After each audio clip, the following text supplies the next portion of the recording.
Welcome back to the Neo Marketing Podcast. On this episode, we're going to talk about a corollary to why.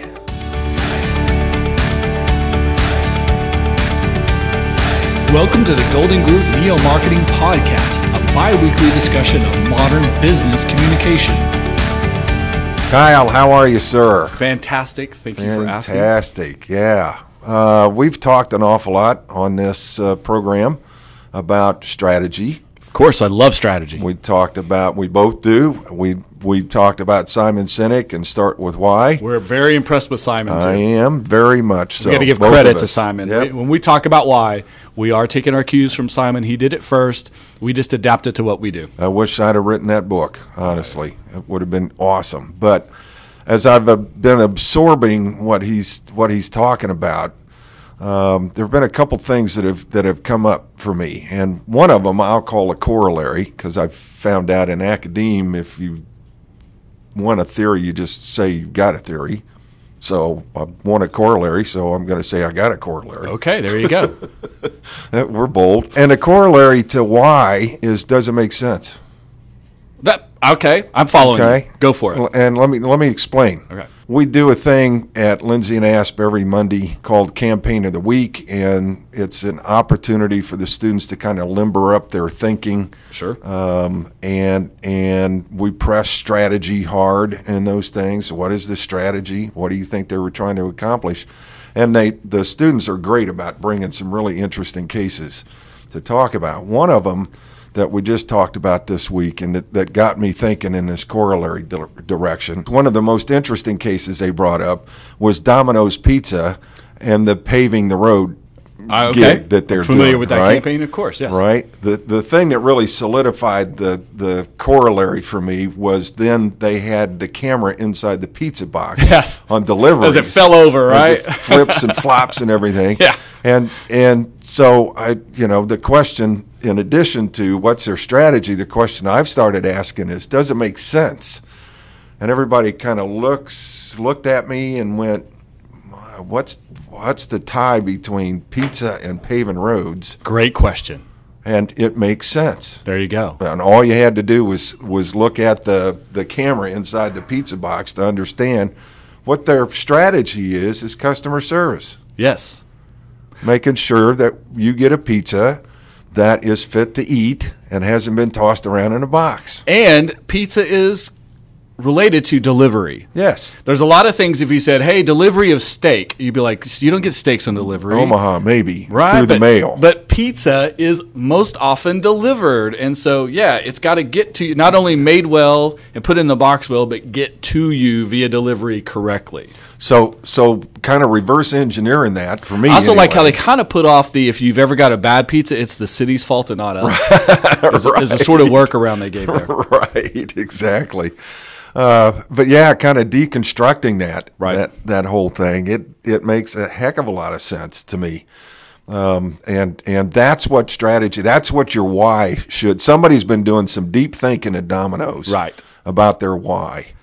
And it's subtle, but if you think about it for any length of time, there is a direct connection between paving the roads, getting rid of potholes, and quality pizza. There was a Cook at Home Pizza for a while that was doing their campaign was the delivery guy was going to screw up your pizza. They had all these hijinks with the delivery guy. Right. Because that was their way of pushing back on cooking it at home gives you control over the delivery guy. Right. So Domino's is sort of pushing back on that. Right. Yeah, exactly. And blaming the city and the roads. The flip side of that, the other campaign they came up with is Arby's, and I haven't really drilled down into this, but send us a picture and make a sandwich that looks like your face. I did it. I sent them a picture of us. I asked for a sandwich for the Neo Marketing Podcast. We didn't get one, but I tried anyways because I thought, well, hey, that's some good viral marketing if they made a sandwich of us. But I know the campaign you're talking about. Yes, and I'm going. What's the connection? Does it make sense? It doesn't. It didn't at the time. I could tell you now because we've had a few weeks, and by the time that we put this on in the world will have found out that the company that owns Arby's just bought Sonic. Yes. So that's a thing now. Right. Because they are now running a campaign about all the other sandwiches that are not roast beef, and they're pushing back on the sub sandwich places that have the sandwich artist. And that's exactly what they push back on as. They have the sandwich artist. We're making art with sandwiches, which is their way of saying we have sandwich artists as well. And the overall campaign, what I think we'll see over the next 6 months or maybe more, is going to be focus on non-roast beef sandwiches. And that there's like, because the commercial they're running like this week is like they have 40-something sandwiches that are not roast beef or something. There's a number. It's a big number. Okay. So that's the push. That's the why. Okay. It probably wasn't apparent the day that campaign rolled out with the Make the Sandwich. Right. But the beauty of it, what I loved about it, it was their social media team. I don't think they had any cost in it outside of, people on staff doing the thing and taking a picture and then their social media team posting it. But they created, because even Wendy's jumped in. Right. Some of the other chains jumped in. Yeah. Wendy's likes to stir it up on social media. Sure. They jumped in and asked for a picture. Thinking that they would, and then they made a picture of Wendy with the red hair.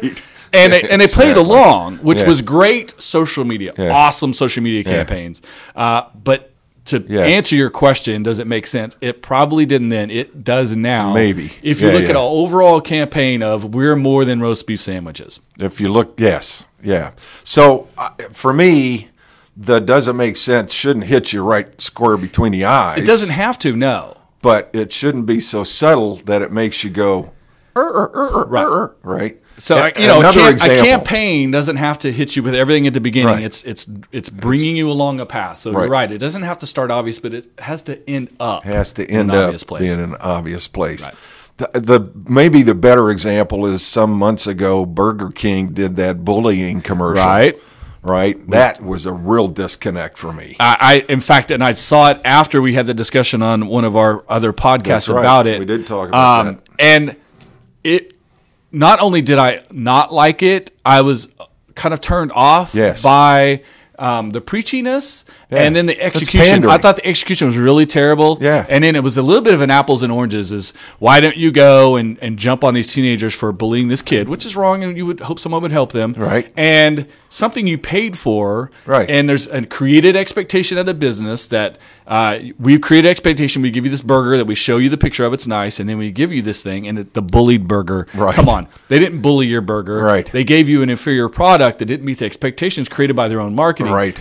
And you paid for it. Which is why the people went back up and asked for their money back on the burger as opposed to jumping in on the teenagers, which dealing with other people's kids is always an interesting issue. And adults always dangerous. You could create. Right. So I thought it was an apples and oranges conversation, and I thought it was unfair. So it didn't make sense, and that's kind of the point. Is you can think you've got a great why, but you also have to ask yourself, does this make sense? And so I'll put that on the table as a corollary to why. Sometimes people fall in love with their ideas. Absolutely. And not sometimes, a lot of times. Never let the client do the commercial. No, they fall in love with their ideas. It's their own ego. It makes sense in their head because, of course, they've been thinking about it for a long time. They like it, therefore it's going to work. Now our job as professionals is to work through the process, test it versus who you're trying to do, make sure you're focused on your audience, not on yourself, and all these other factors that then say it's a good idea, we should do it or not. And it's okay to be risky and edgy, and it's okay to do things that fail. Right. The fact that the Burger King bullying campaign failed in our minds, and they stopped doing it. So I think it failed. Yeah. It's not the end of the world. They'll be fine. They'll be fine. Perfectly fine. They're still selling burgers. And it's okay that they're experimenting a little bit. But too many failures will lead you down the wrong path and will start turning people off to you. And it's a waste of time and money. Now, if you're Burger King, you got plenty of money. If you're Arby's, you got plenty of money. Like they just bought Sonic for $2 billion. Right. But small business, self-brands, college students, they don't have money to burn. Right. So focus on your audience and being true to who you are, what you do, in the way you do it, your position, all of these things. That focus allows you to be most effective with your limited budget. If you have unlimited budget, go experiment all day long. And and again, does it make sense? Right. Does it connect with your values? Does it connect? And the same thing is in public relations philanthropy is a huge strategy. For sure. Some of the business leaders in Oklahoma City have given millions of dollars to the arts to support them, the Absolutely. symphony and whatnot. And that makes sense because it connects with who they are and what they believe. And that's the first question you should ask if you're using philanthropy as a strategy is, does it connect to our values? Yes. Does it represent who we are and what we believe? Or is it an ego play by the CEO? Exactly. It shouldn't Does represent. it make sense? It doesn't have to represent the CEO. It has to represent the core of the company, The organization. the consistency of the people who work there, people who do business with them, etc. Right. It has to have relational value. Yep. It has to make sense. Yeah, absolutely. And there are many, many more examples, but I would enjoin our listening and viewing audience to ask that question every time they come up with a strategy. Does it make sense? Does it connect to who we are? And is it focused enough? Yeah. Are you too far outside the boundaries of who you are and how your audience connects with you, what their expectations of you are? Are you meeting those expectations? And is it focused enough on what you do? Like I said, there's time to experiment, but those experiments really should be at the core with your A/B experiments and with your small sub-campaigns that take small bits of the message and going in tangents and seeing if the audience follows you down that path. It still should start from your center, from your core, from your why. From your why. It's okay to make a left turn, but you better signal it first. Well, you can make that left turn as long as your main campaign, your main core message, all the things you're doing on the regular is staying consistent. Exactly. You have to do that, stick with your audience while you kind of play and experiment with some of the tangent and side audiences to see what happens. Now, occasionally, that side audience becomes the main audience. Fantastic. Follow that path if the audience pulls you there. Right. But you can't force your way. No. You can't bull your way through it. And you absolutely don't want to attempt to force your audience to you. You have to go to your audience or where they're willing to go. You can't force it. And you got to give them value. Right? For sure. They're not going to pay attention if you're not going to give them value. And that value is a deep emotional connection. And we've talked about that a lot on this podcast. Create expectations and then live up to them. Don't create them so high you can't meet them, which is false marketing. And that's the whole, like, I don't care, just tell them we're the best, even though we're not. It's like, don't tell them the best. It's not about beating your competition. It's about presenting something different that you can do based on your organization that finds the audience that wants it the way you're doing it. There we go. There it is. It's so simple, but yet so complex. Yeah. And the other piece of that, too, is I'm thinking about if you're a brand new organization, starting with why is fairly simple.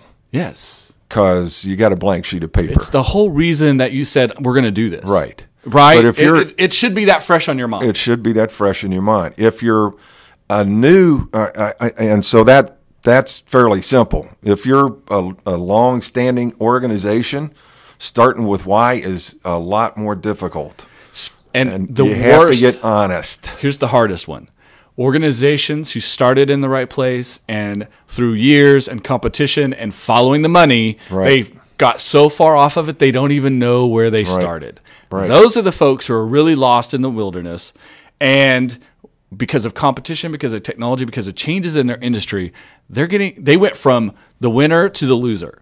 Right. They need to go back to that core and start over, and it's the hardest for them because they've wandered the furthest off. Kodak is a great example, and now they're trying a new endeavor. Right. And the third or fourth time they're trying to invent themselves, unsuccessfully 3 or 4 times. Right. You can reinvent yourself successfully 4 times over 40 years. Right. But you can't fail. Oh, this time it's going to work. But I think the heart, and I think about this kind of stuff because I'm a geek, right? Well, it's your job. But the heart, it takes a brutal amount of honesty for you not to fall into the trap of, well, we've always done it that way. Yes. It takes, honestly, folks, here it is. If you're sensitive, sorry. It takes balls. It does. It takes balls for someone in the industry, in the organization, and it's typically your marketing or PR person who that's their task, is to say, why?